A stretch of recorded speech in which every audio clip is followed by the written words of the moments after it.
Seusai itu senja jadi sepi, awan pun mengganggu. Kepergianmu menyisakan duka dalam hidupku. Sebuah video viral yang direkam oleh warga memperlihatkan beberapa korban tergeletak di depan rumah. Seorang tetangga berteriak kesana kemari meminta pertolongan. Sedangkan orang yang merekam ini bersembunyi di balik pintu rumahnya karena takut jadi sasaran pelaku yang mengganas. Korban yang berjatuhan itu ada 3. Mereka adalah kakak beradik yang usianya masih di bawah 10 tahun. Lantas, siapa pelaku yang tega dengan beringasnya menyerang para korban? Kemanakah orang tuanya?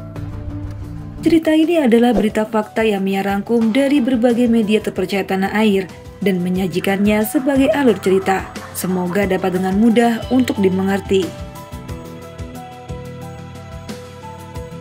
Kita kenalan dulu dengan sepasang suami istri.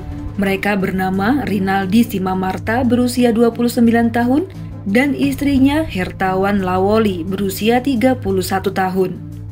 Rinaldi bekerja sebagai pengemudi taksi online, sedangkan Hertawan bekerja sebagai perawat. Pasangan ini memiliki 4 orang anak. Yang pertama bernama Azriel Simamarta berusia 10 tahun, yang kedua Nathan Simamarta berusia 7 tahun, yang ketiga Owen Simamarta berusia 4 tahun, dan si bungsu Darren Simamarta berusia 1,5 tahun. Keluarga ini tinggal di Gang Dahlia, Jalan Masjid, Desa Bandar Khalifah, Kecamatan Percut Seituan, Kabupaten Deli Serdang, Sumatera Utara. Dalam gang tersebut ada beberapa rumah yang terlihat adem ayem, tak pernah ada keributan antar tetangga. Rukun warga di sana layak diacungi jempol, begitu menurut kesaksian mereka. Selain beberapa keluarga, ada juga seorang pria yang tinggal sendirian dalam rumah yang bercat pink peninggalan orang tuanya. Ia bernama Rudi Sihaloho berusia 41 tahun. Rumahnya tepat berada di depan kediaman keluarga Simamarta. Rudi hidup sendiri setelah ditinggal pergi oleh sang istri, sehingga ada sedikit gangguan pada dirinya. Namun warga berkata ia cukup normal jika diajak berbincang. Ya, mungkin karena ditinggal sang istri, Rudi lebih sering menyendiri dan enggan membuka hati lagi. Rudi Sihaloho tak memiliki pekerjaan tetap. Sesekali ia membantu kakaknya berjualan sayur di Pasar Gambir. Dengan upah seadanya, Rudi bisa hidup seorang diri tanpa memikirkan masa depan. Karena gak ada yang tahu mau melangkah kemana si pria ini.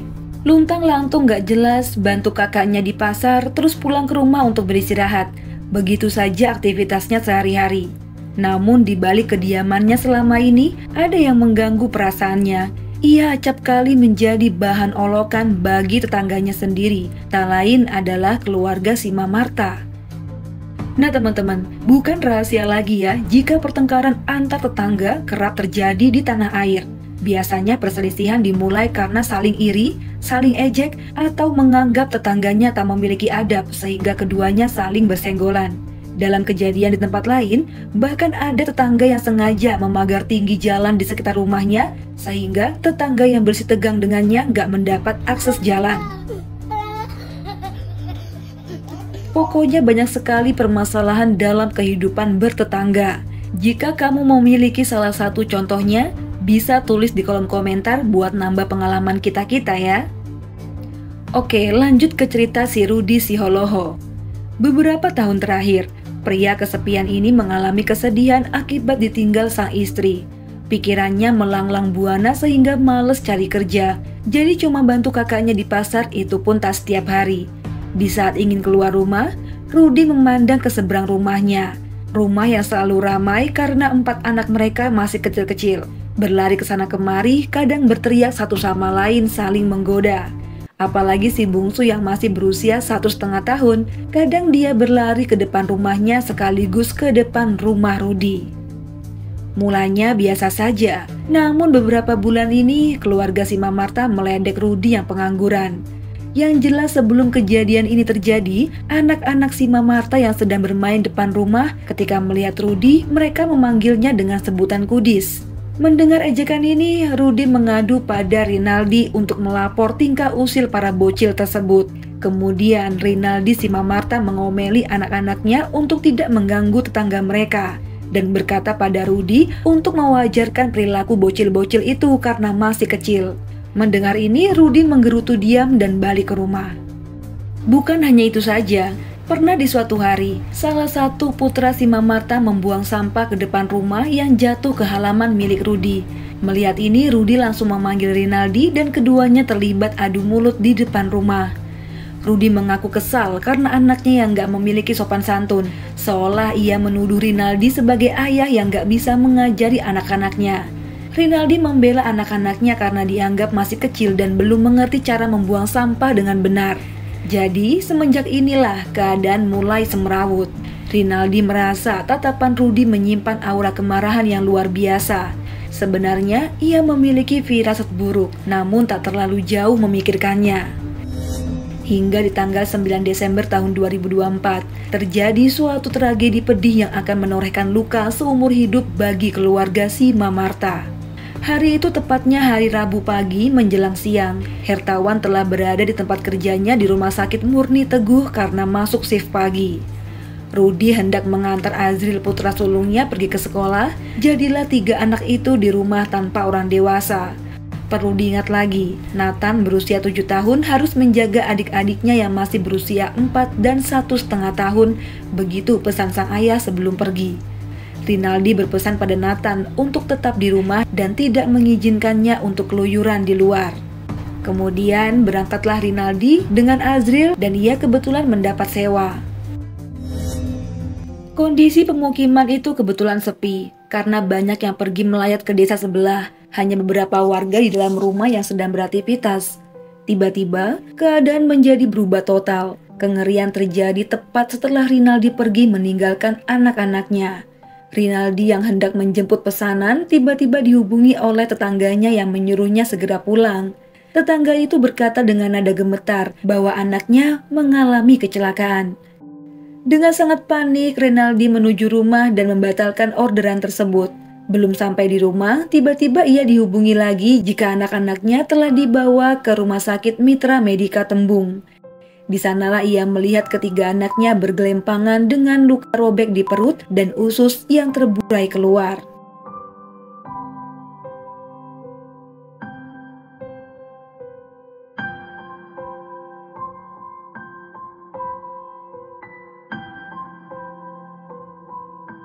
Rinaldi berteriak histeris sambil kesana kemari bergantian melihat 3 buah hatinya yang terkapar. Ia juga menelpon istrinya dan menyuruhnya untuk segera pulang. Di sisi lain, pihak medis berkata tak sanggup menolong. Mendengar ini, Rinaldi meminta dipinjami ambulans untuk mengantar anak-anaknya ke rumah sakit yang besar. Namun sayang, pihak medis tersebut memintanya untuk mendaftar terlebih dahulu. Wah, jelas saja ia makin panik. Meskipun hanya mengisi data diri atau menyerahkan KTP, namanya juga orang tua yang lagi panik. Jelas saja dia kebingungan dan Rinaldi langsung lari menggunakan kendaraan pribadinya membawa anak mereka ke rumah sakit lain. Sambil menangis dan meratapi nasib, ia diberitahu bahwa pelakunya tak lain adalah Rudy Siholoho, tetangganya sendiri. Rinaldi yang lagi kalang kabut cuma bisa meraung sejadinya, dan sesampainya di rumah sakit, nyawa Darren si Mamarta si bungsu tak lagi dapat tertolong. Ia menghembuskan nafas terakhirnya. Dan tak lama berselang, sang kakak Owen si Mamarta turut menghembuskan nafas terakhir. Ibu korban yang telah sampai di rumah sakit juga tak kuat menahan air mata. Ia histeris sejadinya dan tak terkendali melihat kondisi anak-anaknya dengan usus yang terkoyak. Dalam doanya pada Tuhan, mereka berkata ikhlas jika kedua anaknya telah tiada.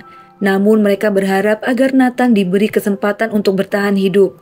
Hingga kini, Nathan masih dirawat intensif dan semoga keadaannya sudah membaik ya.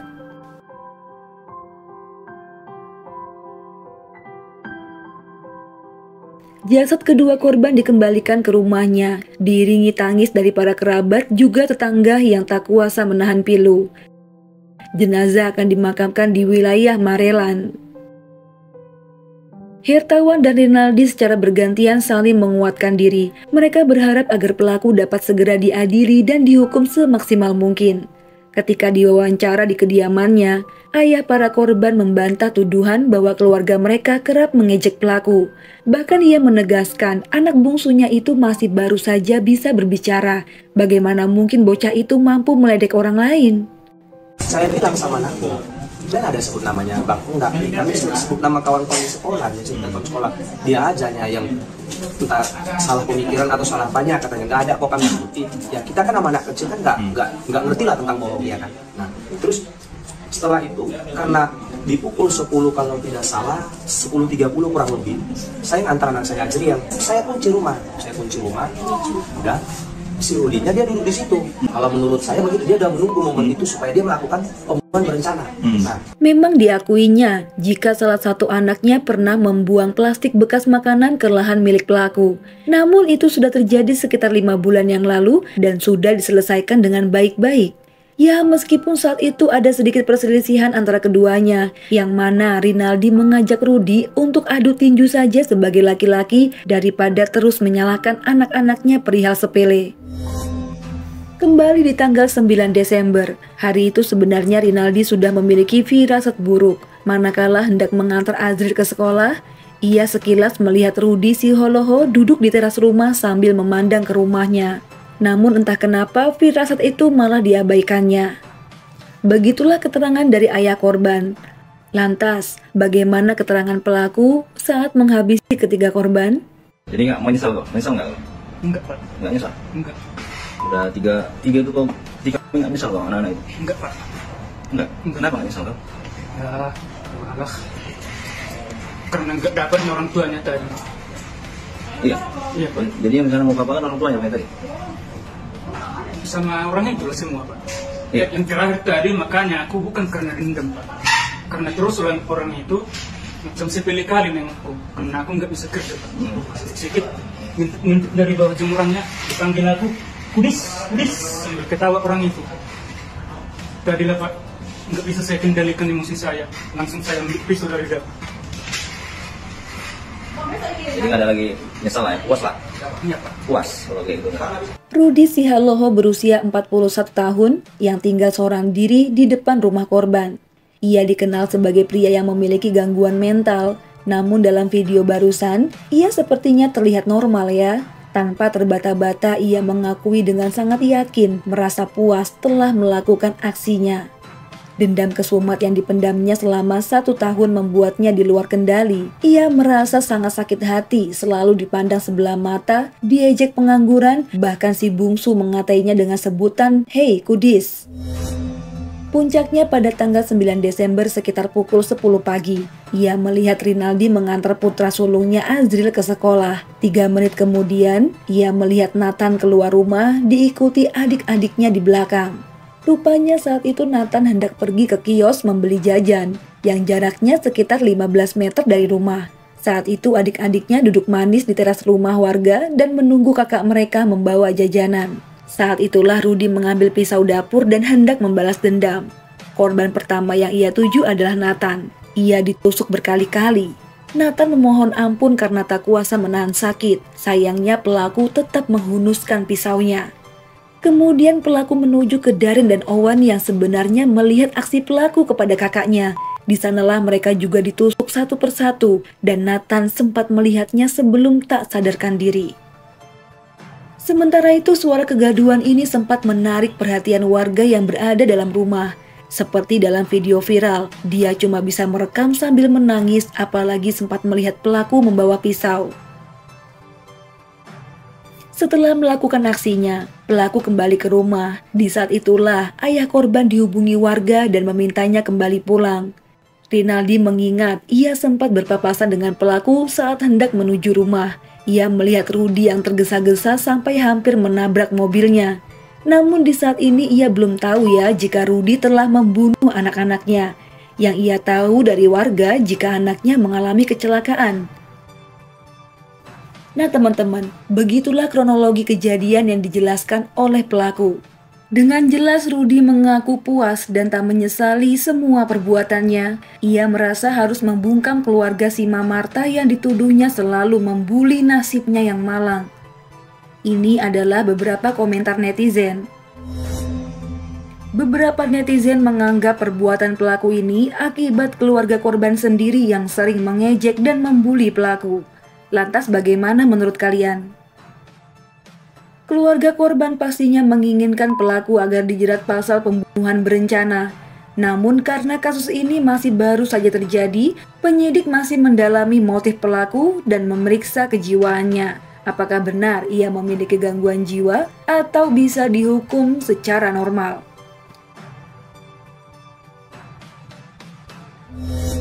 Nah teman-teman, dari kisah ini kita belajar mengenai keharmonisan hubungan antar tetangga.